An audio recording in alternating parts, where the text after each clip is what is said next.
जी अस्सलाम वालेकुम दोस्तों। दोस्तों फेस ब्यूटी और इसना colour white eyes height length ये चीज़ा ब्रीडर दे विच काउंट होंदियां।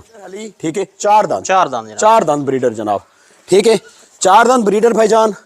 ते उस तो बाद ब्रीडर दी क्वालिटीज़ दे विच सब तो अहम जड़ी चीज़ वो ब्रीडर दे बच्चे। ब्रीडर सूंदा किहो जा पिया, बड़े खूबसूरत होंदे ने, हाइट लेंथ भी अच्छी होंदी। कितना 44 हाइट दसते पे? 44 हाइट, चार दंद। और इस ब्रीडर ते मैं खुद बड़ा सैटिस्फाइड। साडे इलाके दे विच खड़ा तलागंग दे विच खड़ा और ये सूंदा बहुत अच्छा पिया। और ये सब तो बड़ी खुशी दी गल है, किसी इलाके दे विच किसी गाँव दे विच अगर एक अच्छा ब्रीडर आ जावे, ठीक है, और शौकीन आदमी होवे और लोगों के शौक नू प्रमोट कराने वाला होवे ते बच्चे अगो हट बेटा ये शौक बड़ी जल्दी वध सकता है। सब तो ज़्यादा तुसी तवज्जो तुहाडे को ब्रीडर अच्छा है ना, ते बकरियां अगर नॉर्मल भी हैं वो एक टाइम आएगा कि तुहाडी ब्रीड अच्छी बन जाएगी। थोड़ा टाइम ज़्यादा लग जाएगा, 2 साल लग जाएंगे, 3 साल लग जाएंगे, लेकिन ब्रीडर का अच्छा होना, क्वालिटी वाला होना, एक अच्छी ब्लड लाइन का होना वो बहुत ज़रूरी है। कोशिश ये करो कि ब्रीडर ते कंप्रोमाइज़ ना करो, अच्छा ब्रीडर लैके आओ। मैनू बड़ी खुशी होती इस इलाके खास करके इस ब्रीडर देख के कि कम अज कम कितनी 50-60 बकरी क्रॉस कर चुका जी, अंदाजन इतनी कर चुका 50-60 बकरी क्रॉस कर चुका। तुम यह देखो अगर 50-60 बकरी क्रॉस कर चुके प्लस नहीं होंगे या ए लेवल के नहीं होंगे तो चलो कोई बी लेवल के होंगे, कोई पट्ठा अच्छी आ जाएगियाँ, अगली दफ़ा वो ब्रीड होर अच्छी हो जाएगी, उस तो अगली दफ़ा होर अच्छी हो जाएगी। ते ब्रीडर जी अच्छी बकरियां नहीं ना। हाँ, कादरवान को तकरीबन 2 बकरियां इसको क्रॉस हुई हैं, उसमें रिजल्ट आया है। परसों तरसों बकरी सोई, 3 बच्चे देते हैं कादरवान दी बकरी। बकरी अच्छा, इससे बकरे क्रॉस इस बकरे ने की खासियत है 3 बच्चे 2 बच्चे। अच्छा, पहलन पट्ठा भी अच्छा। सुखिया नाम है बकरी ना, जबर है सुखिया नाम है बकरी ना। अच्छा, कादर नहीं। अच्छा, तो उस 3 बच्चे देते 2-3 दिन होए बच्ची डिलीवर कीते ना। हाँ, देखो ना जी, हुन अगर फर्ज करो वो बकरी एक जड़ी दस रहे ने उस हुई, अगर वो एक बच्चा देगी 2 पट्ठा देगी तो ये नस्ल तो बड़ी जल्दी बन जाएगी। असी की करते हैं, बकरियां ले आने, साढ़े को ब्रीडर कोई नहीं होता, वो फिर की करते हैं ए ब्रीडर काले डब्बे साढ़े को बकरे होंगे ने, वो बकरियां उन्होंने को क्रॉस हो जांदियां ने, नस्ल खराब। सब तो पहले तुसी ब्रीडर जड़ा ना उस ते कोशिश करो तुहाडे को ब्रीडर अच्छा। अगर 3 बकरियां तुहाडे को एक ब्रीडर अच्छा होना चाहिए, ठीक है। ब्रीडर अगर हर गांव दे विच अच्छा ब्रीडर होएगा तो मैं कहना कि 2 साल दे विच उस पूरे गांव दे विच मक्खी चीनी ब्रीड हो जाएगी, ठीक है। हुण इन्हां को तलागंग दे इलाके तो बकरियां ने हो कित्थों आ रही हैं जी बकरियां?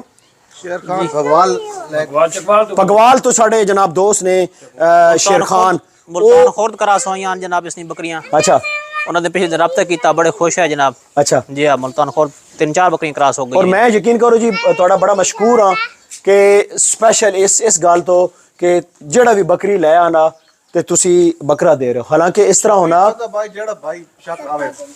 अच्छा बजूर बरोई साहब तुसी यकीन करो भाई, मैं अक्सर देखना एक मिनट बेटा एक मिनट, मैं अक्सर देखना यकीन करो साढ़े इलाके दे विच कई ऐसे साढ़े दोस्त ने वो उन्हें अल्लाह ताला ने ज़ात बहुत नवाजा, करोड़पति अरबपति लोग ने, लेकिन वो उन्होंने दिल इतना छोटा कि अगर कोई बकरी लै जाए तो वो जनाब बकरा छोड़ना जड़ा ना उन्होंने वास्ते एक परेशानी बन जाती।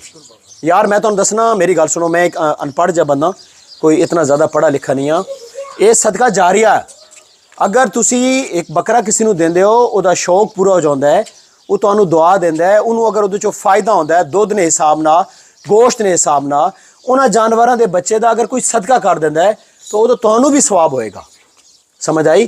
तो ये मैं खास करके एक मैसेज देना चाहना तलागंग के जोड़े फार्मर दोस्त ने, मेरी गल का बुरा नहीं मनाना, इस नस्ल का वधाओ, कोई फर्क नहीं पैंदा ने। ब्रीडर बकरियां क्रॉस कर रहा है, केड़ी क़यामत आ जानी यार, दसो ना हजूर बलोच साहब की फर्क पाए? तुसी इसा खुराक पा रहे हो, 2-4 बकरियां क्रॉस करना कोई भी फर्क, जितना बकरियां ब्रीडर क्रॉस करता है, ब्रीडर उसकी जी टोर टार है ना, उसकी जी चढ़तल होंगी जिस अस अपने अल्फाज कहने, वो होर अच्छी हो जाती तो उस बीमारियां घट होंदियां ने।